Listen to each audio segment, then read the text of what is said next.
2025 সালে ফিতরা কত টাকা? 3 নম্বর প্রশ্ন হচ্ছে ফিতরা কখন দিতে হবে? ঈদের দিন, রোজার ঈদের আগে, না মাঝখানে, না কখন দিতে হবে? রাসূল সাল্লাল্লাহু আলাইহি সাল্লাম বলেছেন ফিতরা দিতে হবে ঈদের আগে। রাসূল সাল্লাল্লাহু আলাইহি সাল্লাম বলেন ঈদের আগে যদি কোনো ব্যক্তি ফিতরা দিয়ে দেয় তাহলে সেটা হবে তার নিজের জন্য, অর্থাৎ অধিক পরিমাণ সে সওয়াব পাবে এবং তার গুনাহগুলোকে মোচন করাতে পারবে। আর যদি ঈদের পরে ফিতরা দেয় তাহলে এটা হবে সাধারণ ফিতরা বা সাধারণ দান সদকা, এটাতে সওয়াব অনেক অংশে কম হবে। রাসূল সাল্লাল্লাহু আলাইহি সাল্লামের হাদিস। এই জন্য আমরা সকলে কি করব, ঈদ আসার আগে চেষ্টা করব 15 রমজানের পর থেকে বা 15 রমজানের আগে আমরা ফিতরাগুলো আমাদের দিয়ে দেব ইনশাআল্লাহ। 4 নম্বর প্রশ্ন হচ্ছে কার কার ফিতরা দিতে হবে? ফিতরা দিতে হবে যার নেশাব পরিমাণ মাল আছে তার ফিতরা দিতে হবে। আমার ছোট সন্তান 2 বছর 6 মাস 1 বছর, তারও কি ফিতরা দিতে হবে? হ্যাঁ, সে যদি নেশাব পরিমাণ মালের মালিক হয়ে থাকে তারও ফিতরা দিতে হবে। শুধু তাই নয়, যদি আপনার একটা সন্তান পাগল থাকে বা আপনার পরিবারে কেউ একজন পাগল থাকে তারও ফিতরা দিতে হবে যদি সে নেশাব পরিমাণ মালের মালিক হয়ে থাকে। ওই পাগলের পক্ষ থেকে তার গার্ডিয়ান যারা মুরব্বী আছে তারা ফিতরার টাকাটা দিয়ে দিতে হবে এবং দিতে হবে বাধ্যতামূলক। তবে এখানে একটা কথা আছে, প্রতিটা মানুষের, অর্থাৎ আমি আমার বাড়ির মালিক, আমার স্ত্রী আলাদা একজন, এরপর আমার সন্তান একজন, তো প্রতিটা ব্যক্তির আলাদা আলাদা নিজে নিজে ফিতরা দেওয়া সবচেয়ে উত্তম। এটা যাকাতের মতো নয়, যাকাতের টাকা সবারটা মিলে একজনে দিলে হয়, কিন্তু ফিতরাটা এটা ভিন্ন রকম। ফিতরাটা আলাদা আলাদা দেওয়া সবচেয়ে বেশি উত্তম, তবে একজন ব্যক্তি সবার পক্ষ থেকে দিতে পারবে, কোনো সমস্যা নেই। আসসালামু আলাইকুম।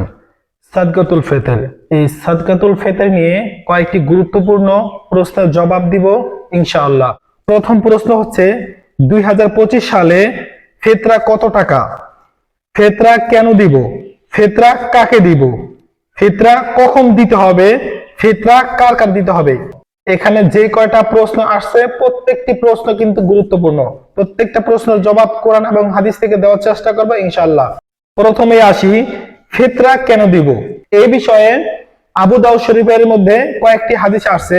প্রথম হাদিস হচ্ছে রাসূল সাল্লাল্লাহু আলাইহি ওয়াসাল্লাম বলেছেন সাদকাতুল ফিতর হচ্ছে তোমরা রমজান মাসে যে কাজকর্মগুলো করো, কথাবার্তা বলো, অনর্থক কথাবার্তা হয়, অপবিত্রতা, তারপর গুনাহ হয়, এই সমস্ত গুনাহ থেকে আল্লাহ পাক রব্বুল আলামিন তোমাদেরকে পবিত্র করে এই সাদকাতুল ফিতরের মাধ্যমে, এবং গরিব দুঃখীদের অভাব অনটন দূর করে এই সাদকাতুল ফিতরের মাধ্যমে। সুবহানাল্লাহ। রাসূল সাল্লাল্লাহু আলাইহি ওয়াসাল্লাম হাদিস আমি আপনাদেরকে স্ক্রিনে দিয়ে দিচ্ছি, আপনারা চাইলে এখান থেকে দেখে নিতে পারেন। এরপরে অন্য এক হাদিসের মধ্যে আসছে রাসূল সাল্লাল্লাহু আলাইহি ওয়াসাল্লাম বলেন সাদকাতুল ফিতর তোমাদের নিজেদের জন্য।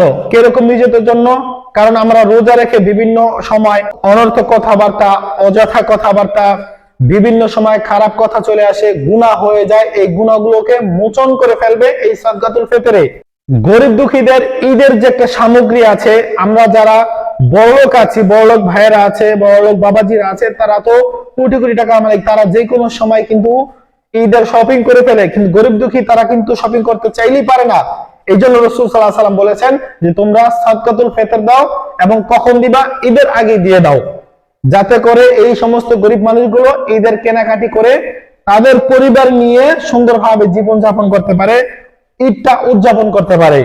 আশা করি প্রশ্ন জবাব পেয়েছেন। 2 নম্বর প্রশ্ন হচ্ছে ফিতরা কাকে দিব? ফিতরা দিতে হবে এমন এক ব্যক্তিকে যিনি গরিব, যিনি একেবারে অসহায়, এমন ব্যক্তিকে ফিতরা দিতে হবে। অনেক সময় আমাদের সমাজের মধ্যে এমন কিছু ব্যক্তি এসে ফিতরা চায় যারা কিনা সেই টাকাগুলো নিয়ে সুদে লাগায়। খবরদার এই ভুল কখনই করবেন না। যারা সুদে লাগায় খুব ভালো করে দেখে শুনে বুঝে তাদেরকে ফিতরা দেওয়ার চেষ্টা করবেন। কখনোই যারা সুদ লাগায় তাদেরকে কখনোই ফিতরা দিবেন না। এবার আসি মূল প্রশ্নে। 2025 সালে ফিতরা কত টাকা নির্ধারণ করা হয়েছে? ইসলামিক ফাউন্ডেশনের নির্ধারণ হচ্ছে 2310 টাকা। হ্যাঁ, ঠিকই শুনতে পাচ্ছেন, 2310 টাকা ফিতরা নির্ধারণ করা হয়েছে। আমি জানি অনেক মানুষ এখন হতাশ হয়ে যাচ্ছেন, এটা আবার কি বলতেছেন হুজুর, 2310 টাকা কিভাবে দিব? হ্যাঁ, এটাই হচ্ছে মূল কথা, কিন্তু এটা হচ্ছে উপরের লেভেলের কথা। এটা সবচেয়ে বেশি এবং সবচেয়ে নিচে নির্ধারণ করা হয়েছে 75 টাকা। এবার আসি আমরা আরেকটা প্রশ্নে, সেটা হচ্ছে যে এই যে ফিতরাটা ধরা হয় বা সাদকাতুল ফিতরটা ধরা হয়, এটা কিভাবে নির্ধারণ করা হয় আপনারা সহজে বুঝতে পারবেন। এটা 3.5 কেজি জব বা আটা, 3.5 কেজি জব বা আটা প্রত্যেকটা এলাকায় কত টাকা করে নির্ধারণ করা হয় সাধারণভাবে এটা দেখবেন 3.5 কেজি করে, 3.5 কেজি করে আপনারা এটা নির্ধারণ করে, যেরকম ধরেন 1 কেজি আটার দাম 30 টাকা বা 28 টাকা বা 30 টাকা 32 টাকা যেটাই হোক আমি জানি না, 30 টাকা কেজি হলে 3.5 কেজি আটার দাম কত টাকা হয় এই অনুযায়ী ফেতরা দিতে হবে। এবং সবচেয়ে বেশি যদি কোনো ব্যক্তি ধনী থাকে, অনেক ধনী, কোটি কোটি টাকার মালিক, সে কি এই 3.5 কেজি করে আটার মাপ দিবে না, সে এটা নির্ধারণ করবে। কিসমিসি আছে যেটা আঙ্গুল ফল দিয়ে বানানো হয়, এটা যখন শুকানো হয় সেটাকে কিন্তু কিসমিসি বলা হয়। এই কিসমিসি নির্ধারণ করবেন, কিসমিসি 1 কেজির দাম কত টাকা হয় এই নির্ধারণ করে আপনারা 3.5 কেজি, 3.5 কেজির দাম আপনারা নির্ধারণ করে দিয়ে দিবেন। আরেকটা নির্ধারণ হচ্ছে খেজুর, ভালো খেজুর যেটা আছে, আজোয়া খেজুর হোক বা আরো বা দামি দামি খেজুর থাকতে পারে আমি জানি না, এই সমস্ত খেজুর 3.5 কেজি নির্ধারণ করে, যদি 3.5 কেজি নির্ধারণ করা হয় তাহলে কিন্তু 2310 টাকা কিন্তু হয়, আর বেশি হতে পারে একটু কম হতে পারে আমি জানি না, তবে তারা নির্ধারণ করেছে ইসলামী ফাউন্ডেশন। তো কথা হচ্ছে আমরা যেহেতু অত বড় লোক না, আমরা যেহেতু অধিক পরিমাণ বড় লোক না, তো সেই ক্ষেত্রে আমরা নিচেরটাই দিব 3.5 কেজি আটা বা জব, 3.5 কেজি আটা বা জবের হিসাব করে আমরা সদকাতুল ফিতর দিয়ে দিব। তবে এখানে একটা কথা বলে রাখি, অনেক মানুষ দেখা যেরকম ধরেন 75 টাকা হয়েছে, 25 টাকা বা 15 টাকা যে অতিরিক্ত থাকে 100 টাকা দিলে এটাকেও চিপিয়ে নিংড়িয়ে তারপর তাদের কাছ থেকে নিয়ে আসে না, এটা ভুল করবেন না, তাদের কাছ থেকে এটা আনার দরকার না। আপনারা 100 টাকা করে দিয়ে দেন, আপনার বাড়িতে 5 জন লোক আছে, 500 টাকা দিয়ে দেন 5 জনকে, বাস হয়ে গেল। অনেক মানুষ দেখা যায় 20 টাকা 50 টাকা করে ভাগ ভাগ করে দেয়। ভাই 20 টাকা 50 টাকা দিলে তার কি হয়? একটা মানুষের 100 টাকা দেন, সে একটা কাজে লাগাতে পারবে, সে একটা কিছু কিনতে পারবে, এভাবে করেন ইনশাআল্লাহ ভালো হবে।